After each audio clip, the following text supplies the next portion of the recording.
warahmatullahi wabarakatuh. Bertemu kembali dengan saya Heni Rahayu Handayani SH.MH, dosen pengampu mata kuliah Pendidikan Pancasila, Program Studi Sarjana Akuntansi Universitas Pamulang. Dan pada kesempatan kali ini saya akan membahas tentang materi Pancasila sebagai dasar negara. Ada konsep negara. Negara adalah tempat, wilayah dengan arti lebih luas yang dibentuk oleh manusia dengan legalitasnya. Negara terbentuk karena ada kepentingan politik manusia di dalamnya, di mana manusia untuk memenuhi hajatnya harus punya status legal, baik hubungannya dengan manusia di wilayah lingkungan setempat atau regional, manusia lebih jauh dan luas atau nasional, dan bahkan manusia atau masyarakat dunia atau internasional. Konsep negara menurut Kamus Besar Bahasa Indonesia atau KBBI, negara Indonesia memiliki dua pengertian, yaitu yang pertama, negara adalah organisasi di suatu wilayah yang mempunyai kekuatan tertinggi yang sah dan ditaati rakyatnya.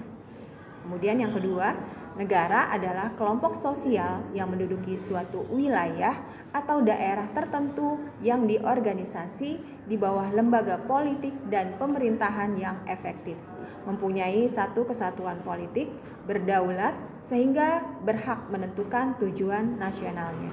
Kemudian urgensi dasar negara. Dasar negara yang diadopsi dari berbagai kata bahasa asing mengartikan bahwa dasar negara mempunyai sifat yang universal. Pancasila adalah landasan, sumber hukum, penyelenggaraan negara, dan yang mengatur semua kebijakan dan keputusan negara. Sumber hukum di Indonesia yang tertinggi adalah Pancasila, sementara sumber hukum tinggi yang setelahnya adalah Undang-Undang Dasar Negara Republik Indonesia tahun 1945. Sementara kaidah tertinggi atau Stat Fundamental Norm di Indonesia adalah Pancasila yang kita sebut sebagai sumber hukum yang tertinggi. Urgensi Pancasila sebagai dasar negara sebagai pedoman pemerintah dalam mengatur kaidah hukum negara yang di dalam termasuk kebijakan tentang pemerintah, wilayah, rakyat Indonesia.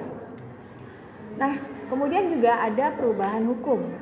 Perubahan hukum dapat dilakukan melalui dua cara, yaitu melalui perubahan formal dan perubahan informal. Perubahan formal laksanakan dengan tata cara yang ditentukan dalam Undang-Undang Dasar yang bersangkutan. Perubahan tidak formal adalah perubahan yang terjadi melalui praktek ketatanegaraan dalam bentuk kebiasaan-kebiasaan ketatanegaraan atau konvensi atau putusan hakim ataupun jurisprudensi. Amandemen merupakan prosedur penyempurnaan baik yang berhubungan dengan revisi atau perbaikan ataupun mengganti ataupun mengubah. Dan ini dilakukan perubahan hukum dapat dilakukan melalui dua cara, yaitu melalui perubahan formal dan melalui perubahan informal. Pada perubahan formal dilaksanakan dengan tata cara yang ditentukan dalam Undang-Undang Dasar yang bersangkutan. Selebihnya dari perubahan tidak formal adalah perubahan yang terjadi melalui praktek ketatanegaraan dalam bentuk kebiasaan-kebiasaan ketatanegaraan atau konvensi atau putusan hakim yang kita sebut sebagai jurisprudensi. Amandemen merupakan prosedur penyempurnaan baik yang berhubungan dengan revisi, perbaikan ataupun mengganti serta mengubah. Dan ini dilakukan agar konstitusi selalu sesuai dengan zaman dan karakter manusia.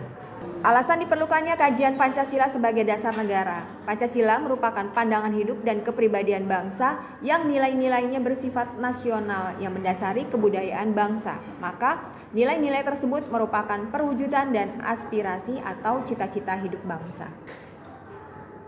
Alasan diperlukannya kajian Pancasila sebagai dasar negara selain itu adalah perpecahan bangsa Indonesia akan mudah dihindari karena pandangan Pancasila bertumpu pada pola yang berdasarkan keseimbangan, keselarasan, dan keserasian.